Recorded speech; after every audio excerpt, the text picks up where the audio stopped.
don't go and think outside the box. Think inside the box and make that box bigger. Flipping good question. Knop in die keel. That's one segment of AI. Balance and compromise. That's the two secrets, and we are striving for perfection. Welcome to the Rad Times podcast, the podcast where you come as a business owner to get inspired.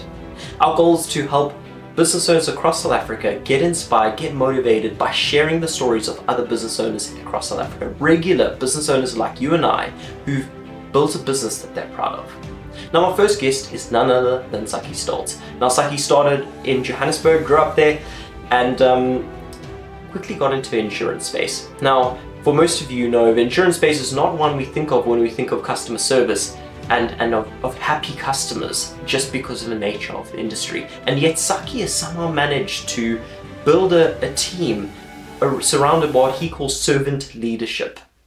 As he said, you need to treat your customers like family.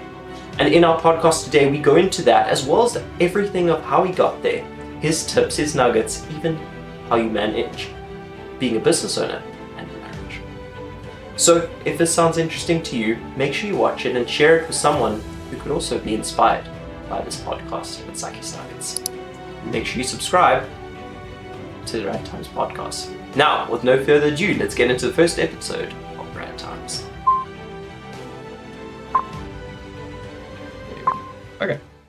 Perfect. So, Sakkie, you're the first guest on the Rad Times podcast, a podcast focused on educating and inspiring other business owners in South Africa. Who do you hope to inspire with today's discussion, today's conversation? Brad, thank you so much. On the first one being on this podcast it's an honor and also a pleasure. Thank you for the invite. I really appreciate the invite. Good question, and if I can straight off the bat, the people that I want to really inspire is my fellow entrepreneurs and business people like myself. That's hopefully this conversation. If I can inspire you, assist, and uplift, I'll be grateful at the end if that is what we achieve. Wow. So, Sakkie, let's jump right back to the beginning. What was your first job? The first job you ever had? Way back when I played golf, and when I finished school, my dad said to me, "Listen, so what do you want to do?" And I said, "Look, I mean, I'm not going to go to university because I'm finished with matric, so I would rather go and play golf." So yeah, I played some golf, and I also worked at the Randfontein Estates golf course. I'm a qualified greenkeeper as well, and obviously golf did not work out for me, and so I had to. Yeah, that was my first job. I had to do hard labor. Yeah. And what would you say a job like that taught you going into the rest of your career? Wow. There's so many things that it taught me. Let me tell you, I had an opportunity to work on the course with a guy called Lester Lombard, and he's today in America, probably one of the best greenkeepers that I know. And he teach me how to just be disciplined in things to do. So in the morning, you need to wake up early. You need to water the greens, and there's definitely a discipline that needs to be achieved, and be adhered to. Sorry, not achieved, be adhered to. And with that all, to see just how things can develop and grow. I mean, obviously at the time we did not have what they had of late. You can roll out a green as quick as possible. You need to actually do a nursery. You plant the bent greens or the bent grass, and then you go and sod it, into the green. So, but to see, the creation of your hard work, eventually being that greens that they're looking at, and of course, the people that know Randfontein Estates golf course was probably one of the best golf courses in the country, and so it teach me a lot of discipline. Sure. And Sakkie, can you maybe give our audience a small synopsis of where you are now and what you do now? For now, just from golf, I did some holidays. I sold some holiday packages, and then from there into the financial industry. First on the life side of things, the life industry, working for a great company at a time called Metropolitan Life. And then in that, I then started to getting introduced to the short-term insurance industry, and that was 25 years ago, which actually caught on to me. And I always wanted to test the status quo and see, why does things work the way it works. And through the years, yeah, at the moment I'm with a company called ASI Best Sure, heading up the proceedings here in the Western Cape. And obviously, only being in Western Cape now for 2 years, from Joburg, and trying to establish a market over here. And but yeah, at the moment, I'm growing leaps and bounds. Learning Wow. every single day. What the market wants, because after all, is we are catering, for customers. And what does the customer want? You know, um, and that teaches me every day, to be humble and to deliver service. So I'm definitely at the moment, I will rate myself as a servant leader. Wow. And I mean, service, it's interesting that you bring it up because one of my questions was going to be to you about service, because obviously being a client of yours as well, the level of service you and your team provide is just another level. I mean, one thing that comes to mind was late last year, I got engaged, as you know, and I was driving home and I was like, now I have this ring and it's not insured. It was a Friday afternoon. I phoned your offices because I couldn't get hold of my account manager, Antoinette. They told me she's out at your staff function. She left the staff function Yeah, to get home discovery on a Friday afternoon to make sure I had those policy docs. And yeah. like that to me was the level of service, can I say, that you all provide. And I was going to ask you, why do you think service is so important, and how has it affected your business? Brad, I'm a very practical guy, and with the team, I always go out on one thing. We are striving for perfection. You're gonna drop the ball sooner or later, but however, it's the way you pick up the ball and you start running with it again and rectify it. Now, when I'm talking about perfection within risk, you as a client cannot expect anything lesser than perfection. Why? Because you can't make mistakes. So that's number one. Number two is the service levels is always, and just to bring a practical side to things, what we always talk about is that, what, that customer phoning in, and let's call him Brad. Brad phoning in is someone's brother, is someone's husband, is someone's father, it could be, how would you treat your grandmother, your father, your brother? How would you treat them? And that's exactly the same, because we call our clients family. And when a family member phones and they're in trouble, even if you have a staff function, that will cause us to go out of the staff function and help that family member. And that's how we see our customers, So nothing less, nothing, and yeah. So we strive for perfection. I think that is the kind of thing, because we are in an industry that if you deliver service, you extraordinary, and it's just merely doing our work. Wow. And how have you found it actually has affected your business by providing such a high level of service? Brad, it's and it's going to sound very but I'm saying this tongue in cheek, is that referrals will start flowing your way, because clients will always look at it, and the level of service will always automatically get into the referrals.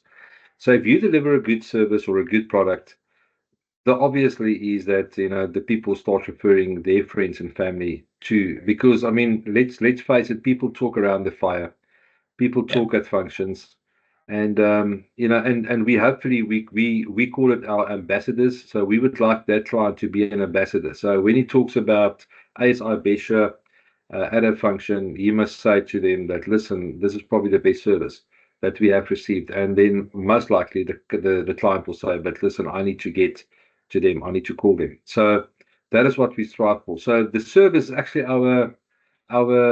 marketing, our marketing distribution channel. Um, Wow. That's amazing. Now, you said earlier, obviously, you've moved down to Cape Town about 2 years ago. You're trying to build up a client base this side. What have you found has worked well? What tips would you give to other business owners trying to build a network? And yeah, humble, Humble, humble, humble. I'll tell you what. Thank you for organizations. I joined within BNI into the sphere of BNI, assisting me in building a network, which is one of the networking groups. But you know what? You need to start getting your name out there, and the only way you're going to get your name out there is by joining networks. And if you've got a network going, you get your name out there, and then obviously, it's hard to actually build a network. Because I mean, you must be there, you must be seeing clients. We call it one-to-one at BNI. Seeing the people and introducing your business to them. So it's all about networking, getting your name out there, but also, you know what, let your word be your word. If you say to a client or a customer or a friend, you're going to do it, just do it. Because I mean, that's how quick you can build up a network. And it's also, Brad, and the other side of it, it's how quick you can actually break down a network. If you do not Sure. deliver your service. So just do Sure. what you do and meet up with people. I mean, you know what? There's so many. We as business owners has forgotten to actually that we're sitting and working with human beings. Yes, it's nice, and we are doing this podcast, which is brilliant. I mean, it's a great concept, and by the way, well done. This is a great Thank you. concept of yours. But we as business owners sometimes forget that we're working with human beings. And what does human beings want to do? They want to talk and they want to find out about the business, the person behind that business. Who is that person? And through that, it's all about trust. When people trust you, they can do business with you. I get that. And Saki, in a world where, AI, technology, all these things are happening, I mean, and I see it in my space, people trying to automate as much as possible. I mean, if you go on to some of the big insurers now, you get like automated bots that can help you.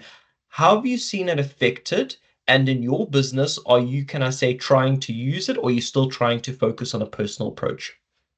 Wow, it's a I almost said flipping good, but it's a flipping good question. And I'll tell you what, and thank you so much for asking that question because I mean we are actually working on it as we speak. So AI is something that you cannot just put under the under the carpet and think it's going to go away. It's here to stay, and you must use it as a friend. And the best way you can use it is to optimal your client experience and your client, experience within your organization. Such as, I'll give you an example. I mean, claims could actually be assisted by AI processes. So, which makes things much easier for you as a client. And you probably sort of late. You can actually go on a WhatsApp. It's a WhatsApp chat, and you can actually start submitting claims from there. So that's one point of thing. But you know what, Brad, at the end of the day, that's one segment of AI, and I think it can play a huge role to make the client experience better. But nothing beats the human element of it. I mean, if you in trauma and you're in trouble and you're standing next to the road or just in an accident, or you want to insure a ring on a Friday afternoon, AI is not going to give you. You're going to pick up the phone, and someone there on the other side is going to actually. So I don't think at this stage, specifically because remember we are dealing sometimes with clients that get hijacked, Mm. with trauma, people that's been broken into, people in accidents, and I don't think of yet there has been anything like the human interaction and the compassion what a human can give you, Mm. and put you at ease of everything is going to be okay. We've got it.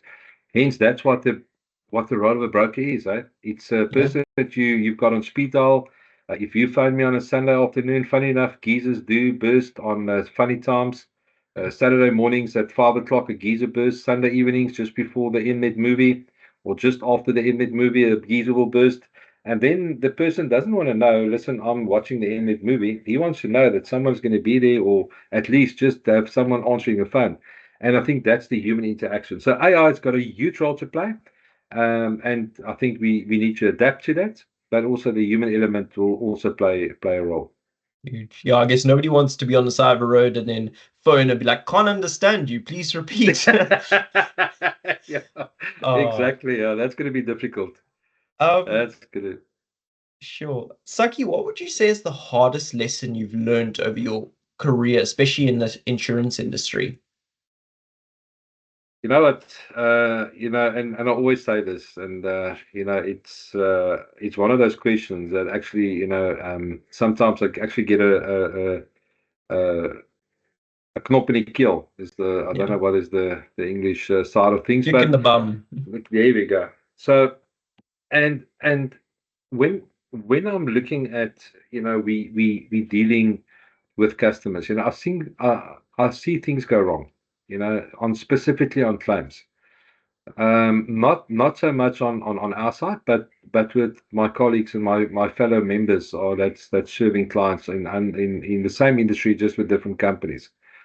But when things go wrong, it goes wrong, and then you know what? At the end of the day, it's the customer that's been influenced.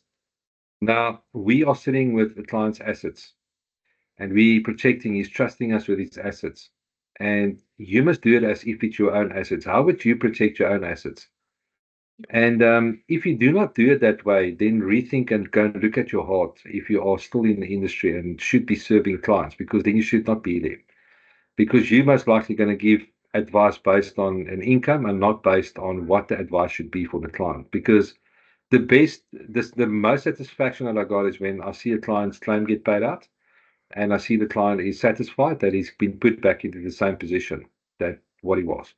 And now I'm talking about, I mean, from small claims, such as cell phones, right up to 6.5 million rand claims, which where there was a total demolition of a building when the tornado went through Krugersdorp. So, and that's when you start seeing, what is the true value. So the harder things that I've learned is, do to others what you want to do to yourself, and that's when where I always go out of making sure that, we get the clients the right advice. Wow. Saki, what advice would you give to a 21-year-old? Maybe they're a business owner, maybe they're trying to, set up a career for themselves. Like, what advice would you give to them? You know what? Persistence is probably one of the biggest things. Yeah. Upskillment is probably one of the second thing. But you know what? If you're starting off in business, just make sure and what line of business do you really really like to be in, and make it your own. Brad, the other day I heard interesting saying. Someone's talking about thinking outside the box. Don't go and think outside the box. Think inside the box and make that box bigger. So Yes. your capabilities and your characteristics, think about that and adapt that to your industry, what you want to go into, and make it your own. Become the specialist in that industry, because you know what, when you become a specialist, then people will normally just keep on following you without you even knowing it, because you are a specialist in that industry. And then you know what, resilience, eh? You're going to Yeah. go up through good times and bad times. Brad, as a business owner, it's not always moonshine and roses, but when you go through that down times, then you think about the good times. So for every up, there's a down, and for every down, there's an up again. But build your business based on integrity and trust, and you can't go wrong. You really Wow. can't go wrong. I love that, Saki. I mean, it's just in a world where I see so many people coming to us and like, I've got the new biggest thing for an app or this, like, as you say, you don't actually need to reinvent the wheel. You don't need to think outside the box. Think in it, make it bigger, make it better. Yeah, that's Um, it. That's it. wow. That's it. And Saki, if you had to start completely over from scratch today, would you go back into the same line of business? Yes, I would. I would definitely. I would definitely. Brad, is a calling for us and each and every person that, within the industry that you are serving people. I mean, you are in an industry that, helping business to people to grow their businesses. I am in the industry helping people to protect their assets. So, and in that industry, you know, just go big, just go and grow that. Whatever you do, either grow businesses or protect businesses. Do it to the best of your ability. And you know what? We owe it to each other as well. In our country, South Africa, which I think is probably the best country to stay in the world, there's a lot of opportunities. And you know what? We just need to make sure that we help each other, and make sure that we grow and keep each other accountable. Wow, wow, wow, wow. Saki, obviously, what does the future hold for you? Is there anything exciting coming up that you want to share? What are your sort of goals going forward? Look, I mean, within the ASI group, we are busy, with a whole lot of strategies within the Western Cape, and so all I can say is watch the space, and we're really going to start disrupting the market. We're really going to come in, and at the end of the day, it's for the better of the customer. I think it's about time that we do whatever we did in Gauteng and come and roll it out here in the Western Cape. Within this, just talking about this, we are really here to make a difference in people's lives. And that's what we're all about, to make sure that you 100% correctly insured the first time. So there's no second time, it's a first time. And Sure. that we build, like I once again say, we build the business based on integrity and trust. And that's all we can build the business on. Do we drop the ball? Yes, we're going to drop the ball. But you know what? We're going to rectify that. And you as the customer will not, be at the loss of this. We will make sure about that. Sakkie, can I go a little bit personal for a second? How long have you been Sure. married? I'm going now on for 20 years. So in fact, sorry, I'm lying. 25 years because this this is our 25th anniversary. So this year is the big year. So hopefully I can in October take my wife to an island and go and celebrate 25 years. Yeah, 25 Sure. years happily married. And what advice would you give someone, can I say, you know, as a marriage, as a business owner? I mean, you've said how sometimes geezers can burst and you get calls on a Sunday afternoon. Like, how do you manage that along with keeping a happy wife and family? Balance, and compromise. That's the two secrets. And let me tell you what. It's not easy being a business owner and working the times that you work. But at the end of the day, whenever you spend time with your wife, make sure it's the quality time that you spend with her and that you are present with her, sitting with her. And if it's in a Sunday afternoon or a Saturday morning or whatever you do, make sure that you spend quality time. Because, I mean, you know what, you can also just sit down and do nothing. But, I mean, the quality time that you spend with them needs to be balanced. But compromise, both ends. I mean, I know of late, in most households, husband and wife need to work. And but at the end of the day, it's a compromising. Who's picking up the kids? Who's that? My kids like this out of school. But this it's all about compromising. And yeah, it's a team, eh? You're a team, Sure. tag team, eh? Sometimes you need to do it, Amazing. sometimes the wife need to do it. Yeah. Sure. Now, Saki, I want to say this is a tradition, but seeing as it's the first one, it can't be a tradition yet, but I'm hoping to make it one. To end off our podcast with the same question every time. And I wanted to ask, what is your tip to have a more rad life? And when I mean rad, meaning better, happier, more successful life. What would your tip be to have a more rad life? All right. There's two things, and the one thing, the first tip will be stay humble, and the second tip will be go all out, all in. Uh, don't hold back. Because I mean, there's so much opportunities in South Africa, and I'm talking about our country as a whole. Go all in. So whatever your industry is, go all in. And then the third tip, if I can, Yeah, is learn from the best. Surround yourself with a good team and learn from them. If your team is not better than what you are, you've made the wrong appointment. Get some better people around you. Upskill yourself. wow. So that's my 4 tips in a row, eh? Yeah, 4 tips in a row, eh? Well, But it's thank you, because I'm the Saki. first one. I could get the You opportunity to go can. four Next tips. one, I'm So. going to cut off like one. I said one. Oh, well, thank you, Saki. Uh, Thank you for being my first guest. Thank you for all of your wisdom. And I truly believe this is going to inspire some people. So, yeah, thank you for your time. Brad, I really appreciate your time, and what a great concept. And thank you so much for hosting me and inviting me to your first session. Appreciate Yeah. it.